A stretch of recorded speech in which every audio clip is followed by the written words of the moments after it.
October 25, 1944. USS Essex, Philippine Sea. Lieutenant Yamamoto trembled as he stared at the metal tray placed before him in the carrier's sick bay. White bread. Thick slices of it. Real butter. More than he had seen in 2 years of war.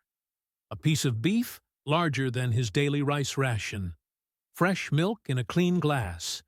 This simple meal represented an impossibility that contradicted everything the Imperial Japanese Navy had taught him about American weakness and resource scarcity. Across the Pacific Theater, over 3,800 Japanese pilots would be captured or rescued by American forces, each confronting the same reality. They discovered that America's wartime abundance exceeded Japan's peacetime prosperity. These simple meals would systematically demolish Japanese wartime propaganda more effectively than any bombing campaign or military defeat. The mathematics of abundance were being written in food portions, and they told a story that changed everything. For Lieutenant Yamamoto and his squadron of Special Attack Unit pilots, capture meant certain death. Japanese military doctrine was explicit. Death before dishonor. No Japanese warrior surrenders. The Bushido Code demanded suicide rather than captivity. Every kamikaze pilot had been briefed extensively on American brutality. Torture, starvation, execution were the guaranteed fate of any Japanese soldier unfortunate enough to fall into enemy hands. The reality began differently. When Yamamoto's damaged Zero crashed into the sea near Task Force 38, American destroyer USS Healy immediately launched rescue boats. Within 18 minutes, he was pulled from the water, alive, conscious, and receiving medical attention from a U.S. Navy Corps man. This contradicted standing orders that Americans show no mercy to Japanese war criminals. His first impossible discovery came in the destroyer's sick bay. The medical corpsman, Petty Officer James Morrison from Iowa, offered him water. Not the brackish, chlorine-heavy liquid he expected, but clean, cold, fresh water in unlimited quantities. Morrison drank from the same source, casually, as if clean water was infinite. In Japan, even naval officers received measured water rations. Here, Morrison was washing instruments with drinking-quality water. The initial statistics painted a picture Yamamoto couldn't process. The USS Healy carried 47,000 gallons of fresh water for a crew of 300, over 150 gallons per man for a 30-day patrol. Japanese destroyers carried 8,000 gallons for crews of 250, 32 gallons per man for the same period. American sailors were allocated 5 times more water than Japanese naval personnel.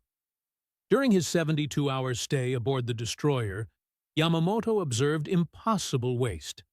Sailors poured coffee down drains. They discarded half-eaten sandwiches without thought. Bread was used for target practice, thrown at seabirds for entertainment. A single American destroyer discarded more food daily than his entire airfield received weekly. Chief Petty Officer Morrison explained through an interpreter, "This is standard. Every ship, every base, same provisions." The casual nature of this statement, spoken while Morrison ate an apple and threw the core overboard, suggested systematic abundance rather than special treatment.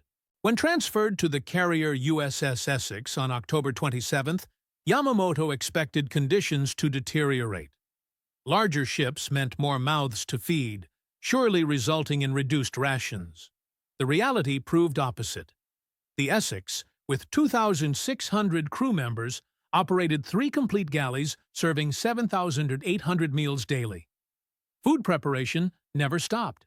The ship's storage held 600,000 pounds of fresh provisions, 450,000 pounds of frozen meat, and 125,000 pounds of flour, enough to feed a Japanese garrison of 8,000 men for 60 days.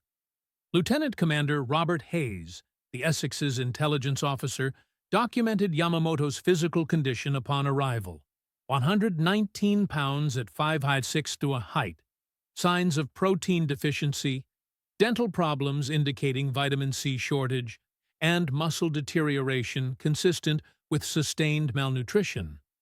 He looked like he hadn't had a proper meal in months, Hayes noted in his report. Most Japanese POWs arrive in similar condition. The baseline had been established. Yamamoto weighed 135 pounds when the war began. Japanese naval rations provided 2,100 calories daily, when available. American POW reports indicated Japanese military rations had decreased to 1,800 calories by 1944, often supplemented with grass soup and rice porridge. The Essex mess halls served 3,400 calories daily as standard rations, with unlimited coffee, milk, and bread available between meals. Admiral William Bull Halsey's Task Force 38 supply records reveal the mathematical impossibility Yamamoto faced. 67 ships carrying combined provisions weighing 8.7 million pounds, enough food to feed Tokyo's entire population for 4 days. This was considered a 30-day supply for 47,000 American sailors and aviators operating in combat conditions. October 28th brought Yamamoto's first journey through the Essex's interior. Escorted by Marine guards, he was taken for medical evaluation and interrogation preparation. What he witnessed during this movement shattered every assumption about American industrial capacity and resource allocation. The journey began in Sick Bay, where Navy corpsmen served breakfast to wounded American pilots. Each pilot received 2 eggs, fried, 4 strips of bacon, 3 pancakes with butter and syrup, hash browns, fresh orange juice, coffee with cream and sugar, and toast with jam. The total protein content exceeded Yamamoto's weekly allocation. The sugar in a single breakfast surpassed his monthly ration. Moving through officers' country, Yamamoto observed Lieutenant J.G. William Peterson casually discarding a half-eaten chocolate bar while reading mail. In Japan, chocolate was reserved for the emperor's family. Japanese naval officers received 1 piece of hard candy monthly as a special ration. Peterson's flight jacket contained 6 more chocolate bars, casual snacks purchased from the ship's store. The escort path led through the Essex's galley complex. Industrial-scale food preparation operated continuously. Chief Cook Samuel Washington supervised 17 Navy cooks, preparing lunch for 2,600 men. The single meal required 200 pounds of beef, 800 pounds of potatoes, 400 heads of lettuce, 300 pounds of fresh bread, 150 gallons of milk, and 80 pounds of butter. This represented more food than Yamamoto's entire air group, 240 pilots and ground crew, consumed in a week. Washington explained the routine with casual pride.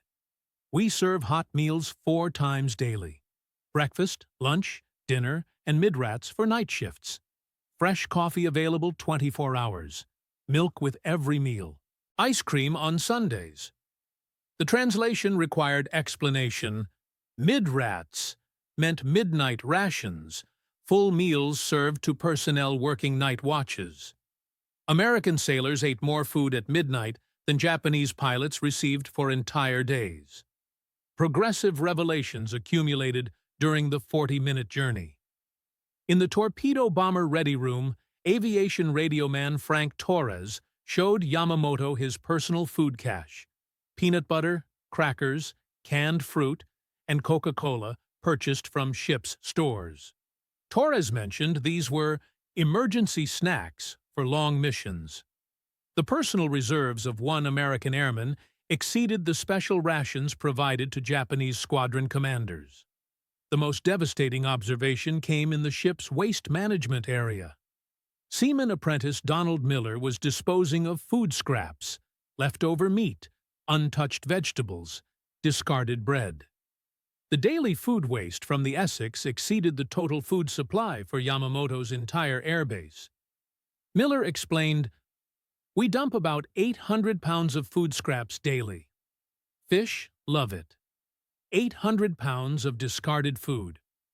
Yamamoto's air group of 240 men received 650 pounds of rice daily as their primary ration. Americans threw away more food than Japanese military units consumed. Infrastructure observations multiplied the cognitive dissonance. The Essex's refrigeration systems maintained 38-degree temperatures in spaces larger than Yamamoto's squadron-ready room. Fresh vegetables stayed crisp for weeks. Milk remained cold and fresh. Meat showed no signs of spoilage. Japanese bases lacked refrigeration entirely. Food spoilage claimed 30% of supplies before consumption. The ship's bakery operated continuously, producing 200 loaves of white bread daily. Baker's mate Robert Chen explained the process: refined white flour, fresh eggs, real butter, commercial yeast. The ingredients for one day's bread on the Essex exceeded the monthly flour allocation for Yamamoto's entire airfield. As the journey concluded, Yamamoto had witnessed systematic abundance that defied every briefing about American resource constraints. The Essex consumed more food in one day than most Japanese military units received in a month. This wasn't propaganda or special treatment. It was routine logistics aboard one ship among hundreds in the Pacific Fleet. November 1st marked the beginning of Yamamoto's systematic exposure to routine American abundance. Assigned to the ship's sick bay for health evaluation and intelligence debriefing, he experienced daily immersion in impossibilities that became normal routine aboard the Essex. The transformation began with breakfast. At 06:30 hours, Navy Corpsman Miller brought Yamamoto a metal tray containing scrambled eggs, 2 whole eggs, bacon, 4 strips, buttered toast, 3 slices, orange juice, 8 ounces, coffee with cream, and oatmeal with brown sugar. The protein content equaled his previous weekly allocation. The coffee contained more sugar than his monthly ration. Miller mentioned this was standard hospital fare, smaller portions than the mess deck. Hospital food was reduced portions. Yamamoto requested permission to observe the main mess decks. At 07:30, he witnessed 2,600 American sailors consuming breakfast in 3 shifts. Each sailor received identical portions to his own, plus unlimited coffee refills, additional toast, and choice of cereals. The consumption was casual, often wasteful. Sailors discarded untouched food without concern. The waste from one breakfast exceeded the food supply for an entire Japanese destroyer crew. Work details provided systematic exposure to production capabilities. Assigned to light medical duties under supervision, Yamamoto assisted in inventory counts of the ship's medical supplies. The abundance was systematic: 47,000 aspirin tablets, 12,000 bandages, 890 morphine doses, 340 pounds of medical cotton, and 67 different medications. The Essex's medical supplies exceeded the total pharmaceutical inventory of Japanese naval hospitals. The democratic access to abundance proved most shocking. American sailors of all ranks, from seaman apprentice to chief petty officer, received identical food portions. Kitchen duty revealed this equality extended to food preparation. Seaman Miller and Chief Washington ate identical meals, prepared by the same cooks, from the same ingredients. In Japanese service, officers received separate rations of higher quality and larger quantity. American democracy extended to abundance distribution. Mundane items became revelations through systematic exposure. November 3rd brought Yamamoto's first encounter with American dental care. Ship's dentist, Lieutenant Commander Anderson, cleaned his teeth using electric equipment, unlimited hot water, proper instruments, and pain medication. The dental office stocked 340 toothbrushes, 89 tubes of toothpaste, and 23 bottles of mouthwash. Personal hygiene supplies exceeding the inventory of Japanese naval hospitals. Anderson explained routine dental care. Every sailor receives cleaning twice yearly, plus treatment as needed. We maintain complete dental records and provide false teeth when necessary. The casual delivery of comprehensive health care seemed impossible to Yamamoto. Japanese naval dentistry consisted of tooth extraction when pain became unbearable. Food production observations provided mathematical proof of systemic abundance. November the 5th found Yamamoto assisting in the ship's galley under supervision. The daily consumption numbers were documented and consistent. 2,600 breakfast eggs to 300 dozen daily. 1,900 pounds of meat for lunch. 380 gallons of milk consumed daily. 450 loaves of bread baked overnight. 67 pounds of coffee brewed every 24 hours. 89 pounds of butter used in preparation. 156 pounds of sugar for coffee and desserts. Chief Washington maintained detailed records. We track every pound. Supply ships restock us every 12 days with exact quantities. Never run short. The precision of abundance indicated industrial planning far beyond Japanese capabilities. Personal testimonies accumulated through November. Aviation machinist's mate Peterson explained aircraft maintenance abundance. We change engine oil every 25 hours. Replace spark plugs every 50 hours. Tires when tread wears thin. We got warehouses full of spare parts. Yamamoto's squadron replaced engine oil every 200 hours when oil was available. Spark plugs were cleaned and reused until they failed completely. The clothing abundance proved equally systematic. Ship's storekeeper Williams showed Yamamoto the inventory. 890 sets of work uniforms, 340 dress blues, 2,300 pairs of socks, 1,200 white t-shirts, and 780 pairs of underwear. American sailors received new clothing when old clothing wore out. Japanese naval personnel repaired uniforms repeatedly, often wearing garments with multiple patches. Coffee became a daily revelation. Americans consumed coffee constantly, with meals, between meals, during work, while relaxing. The Essex brewed 67 pounds of coffee daily, equivalent to 2,140 cups. Ship's records showed annual coffee consumption of 24,455 pounds for one ship. This exceeded the total coffee imports of Japan for 1943. November 8th brought exposure to American mail delivery. Aviation radioman Torres received 12 letters from home, 2 packages containing food, candy, cookies, nuts, and 3 magazines. Mail arrived every few days via supply ships. The packages contained more sugar than Yamamoto's squadron received monthly. American families shipped food to sailors already eating abundant rations. The psychological impact intensified through systematic exposure.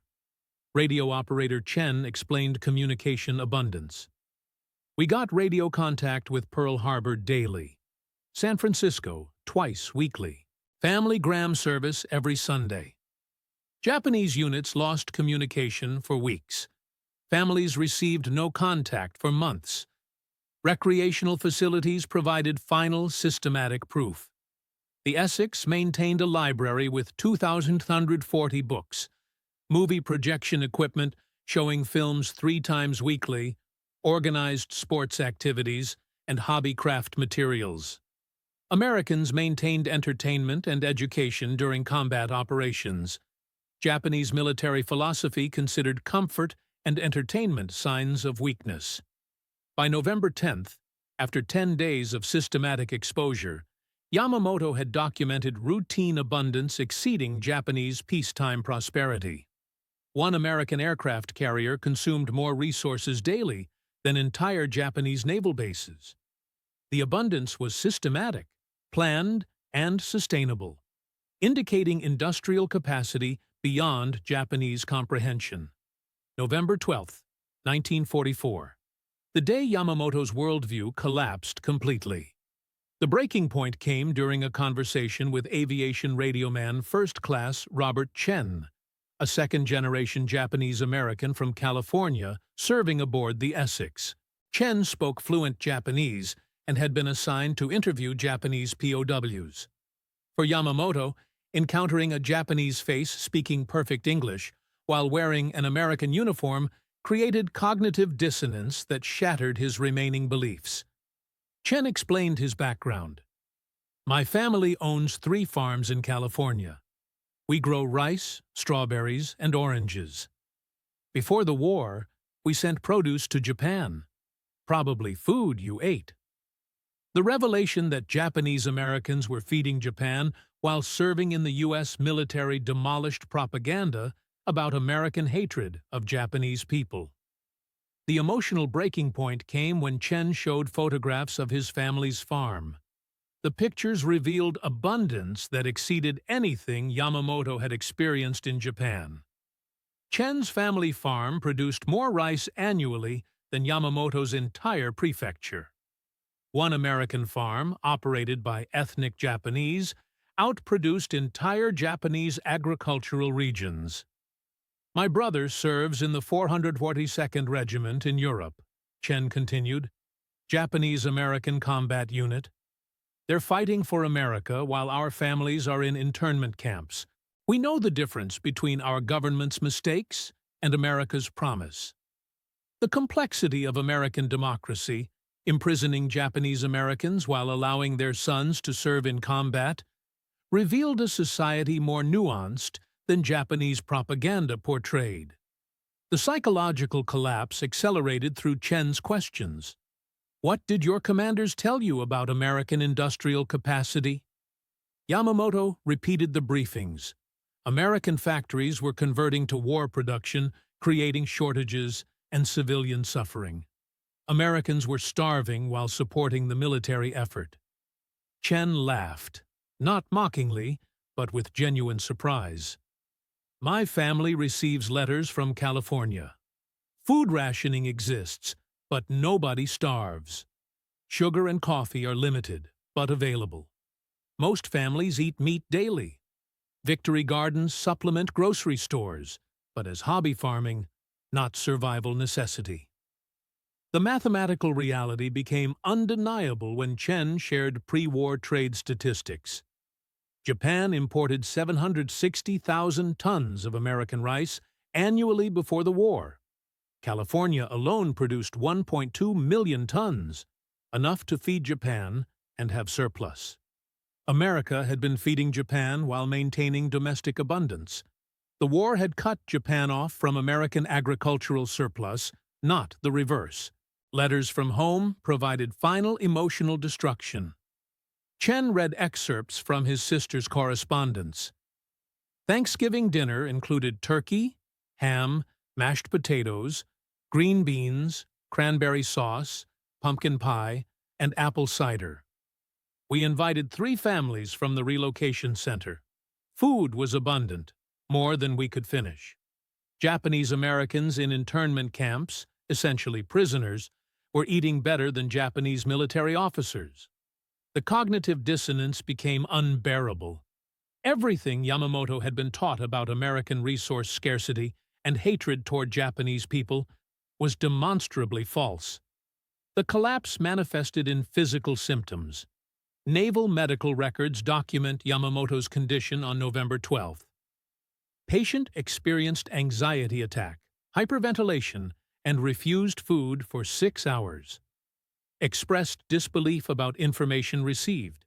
Repeatedly stated, "This cannot be true" in Japanese. Anger followed disbelief. November 13th brought furious accusations directed at Chen. "You're lying. America is struggling. Our submarines sink your supply ships daily. Your people are starving." Chen's response was gentle but devastating. "Lieutenant, we document everything. Would you like to see supply ship schedules?" The schedules were produced. Task Force 38 received supply ships every 8 days. Each convoy carried enough provisions for 2 months of operations. Japanese submarine attacks had sunk fewer than 3% of Pacific supply convoys. American abundance was so vast that 97% success in supply delivery maintained complete operational capability. The most devastating revelation came through direct comparison. Chen had interviewed 47 Japanese POWs since August 1944. Their average weight upon capture, 118 pounds. Their average weight after 6 weeks of American medical care and normal rations, 141 pounds. American food was returning Japanese prisoners to health faster than Japanese military rations maintained it. Every Japanese prisoner gains weight, Chen explained. Every American prisoner loses weight in Japanese camps. The mathematics tell the story of our different systems. Medical records supported the claim. Doctors' reports on Yamamoto's health improvement, November 1st. Weight, 119 pounds. November 15th weight, 127 pounds. 2 weeks of American hospital food had restored weight that 18 months of Japanese military rations had stripped away. The psychological transformation was documented in Yamamoto's letters home. Letters he wrote but never intended to send. Therapeutic exercises suggested by the ship's medical officer. The letters revealed complete worldview collapse. Mother, everything they told us was lies. Americans eat better during war than we ate during peace. Their prisoners are fed better than our officers. Their abundance is not propaganda. I have seen the mathematics of their production. We cannot win this war. We never could win this war. The final emotional collapse came November 18th when Chen showed Yamamoto American aircraft production statistics. The Essex carried 90 aircraft. American factories produced 8,500 aircraft monthly, enough to replace the entire Essex Air Group every 3 days. Japanese aircraft production peaked at 1,200 monthly, barely enough to replace combat losses. We're not fighting Japan, Chen explained with sympathy evident in his voice. We're fighting while Japan tries to survive. American industrial capacity is so vast, we're fighting Germany simultaneously, while maintaining civilian abundance. This isn't courage against courage. It's mathematics against courage. The transformation was complete. Yamamoto requested permission to write letters to Japanese authorities, offering to provide intelligence about American capabilities. The offer was declined. American policy prohibited using prisoners for propaganda. Even in psychological collapse, he was treated with dignity that Japanese doctrine reserved for fellow Japanese. December 7, 1944, 3 years after Pearl Harbor, marked Yamamoto's complete transformation from kamikaze pilot to witness of systemic abundance. The mathematical reality had settled into acceptance. His daily routine aboard the Essex reflected psychological adaptation to impossible prosperity. Physical evidence documented the transformation. Medical records show Yamamoto's weight reached 134 pounds, 1 pound less than his pre-war weight, after 5 weeks of American hospital food. Dental treatment had eliminated chronic tooth pain. Vitamin supplements cleared up skin conditions caused by nutritional deficiency. American abundance had restored his physical health to pre-war condition while still classified as a prisoner of war. The intellectual transformation proved more profound. November through December, Yamamoto assisted American intelligence officers in analyzing Japanese military capabilities. His contributions were voluntary, motivated by understanding that accurate information might shorten the war and reduce suffering on both sides. His analysis proved devastating to Japanese prospects. Yamamoto's technical knowledge revealed that Japanese aircraft production relied on salvaged aluminum, substitute materials, and increasingly undertrained pilots. Training fuel shortages meant new pilots received 40 hours of flight instruction versus 240 hours for American pilots. The mathematical disparity was insurmountable. Lieutenant Yamamoto provided crucial insights into Japanese fuel shortages, noted Commander Hayes in his intelligence summary. His detailed knowledge of substitute materials and training limitations confirms our assessments of declining Japanese capability. He emphasized repeatedly that Japanese forces understood the mathematical impossibility of victory, but continued fighting from duty, not hope.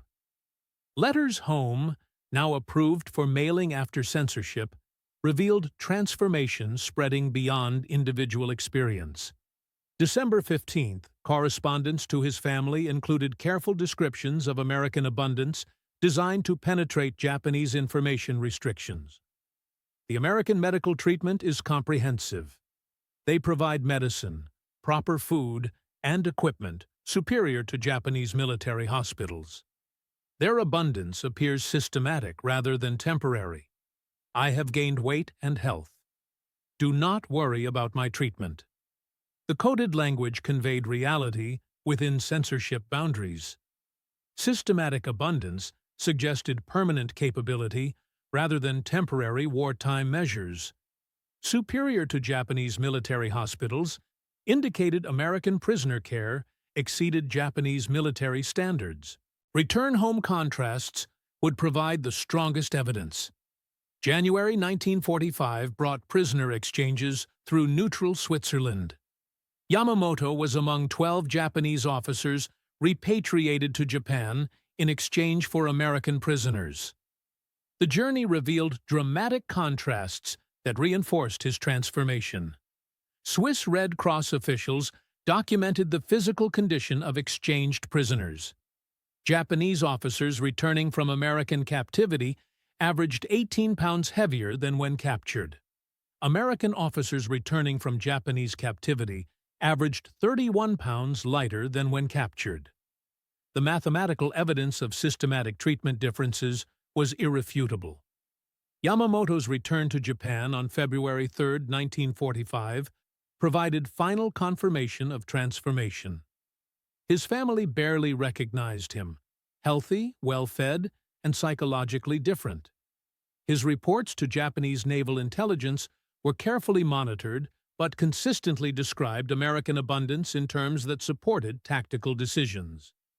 The enemy possesses industrial capacity beyond our previous estimates, Yamamoto reported to Admiral Toyota. Their abundance is systematic and sustainable. Prisoner treatment reflects confidence in vast resources. Our strategic calculations must account for mathematical disparities in production capability. Spreading the revelation became Yamamoto's unintended mission. Through careful conversations with fellow officers, family members, and naval personnel, he shared observations about American industrial capacity. The information spread through Japanese naval circles, contributing to growing realization among senior officers that victory was mathematically impossible. Next-generation impact manifested through Yamamoto's younger brother, Hiroshi, who served as a naval aviation cadet. Letters from Saburo influenced Hiroshi's perspective on American capabilities. My brother's experience as prisoner revealed enemy strengths our training never mentioned, Hiroshi noted in his diary. Americans possess abundance we cannot match. The war's outcome is mathematical. Modern validation confirms Yamamoto's wartime observations. Post-war analysis revealed American agricultural production in 1944 exceeded Japanese production by 340%. American industrial capacity in 1944 was 650% greater than Japanese capacity. One American aircraft carrier consumed more resources weekly than entire Japanese naval bases. The philosophical conclusion transcended individual transformation. Yamamoto's experience represented systematic failure of Japanese intelligence about American society. Democratic abundance, resources distributed across all social classes, created industrial capacity that authoritarian resource concentration could not match. Yamamoto's 1962 memoir, published in Japan, provided final perspective on transformation through abundance. I flew to die for Japan, believing America was weak and resource-poor. I discovered a nation so abundant it fed prisoners better than we fed officers. Their democracy created wealth beyond our emperor's imagination. The mathematics of abundance defeated the philosophy of sacrifice. We lost the war before the first shot was fired. We simply didn't understand the numbers. The revelation cascade continued through generations. Yamamoto's grandson, studying at UCLA in 1975, noted, "Grandfather's stories about American wartime abundance seemed impossible until I experienced American university cafeterias." The casual waste of food he described as shocking in 1944 was still normal in 1975. American abundance is systematic and persistent. The simple meal that changed everything, white bread, butter, beef, and milk, represented mathematical proof of systematic abundance that demolished ideological assumptions about American weakness. For Lieutenant Yamamoto and thousands of Japanese prisoners, the discovery that American wartime abundance exceeded Japanese peacetime prosperity revealed the true balance of power in the Pacific War. The transformation was complete and generational. Witnesses to abundance became unwitting evangelists for democracy's productive capacity. They discovered that free societies, through voluntary cooperation and distributed decision-making, created wealth beyond the reach of command economies built on sacrifice and central control. Modern war, they learned, was not a test of courage against courage, but mathematics against mathematics. The side with greater productive capacity, more efficient resource distribution, and systematic abundance would inevitably prevail. The mathematics of abundance, written in food portions and casual waste, told the story of democracy's ultimate triumph over authoritarianism. The meal that changed everything was simply dinner aboard an American aircraft carrier. But for those who experienced it after months of deprivation, it represented evidence that their entire worldview was built on lies. These simple revelations, bread, butter, milk, and dignity, transformed enemies into witnesses and changed the course of individual lives forever. America's secret weapon was not atomic bombs or superior aircraft. It was a democratic abundance so vast that prisoners ate better than enemy officers, waste exceeded enemy rations, and casual prosperity defeated disciplined sacrifice. The mathematics of abundance were indeed the mathematics of victory.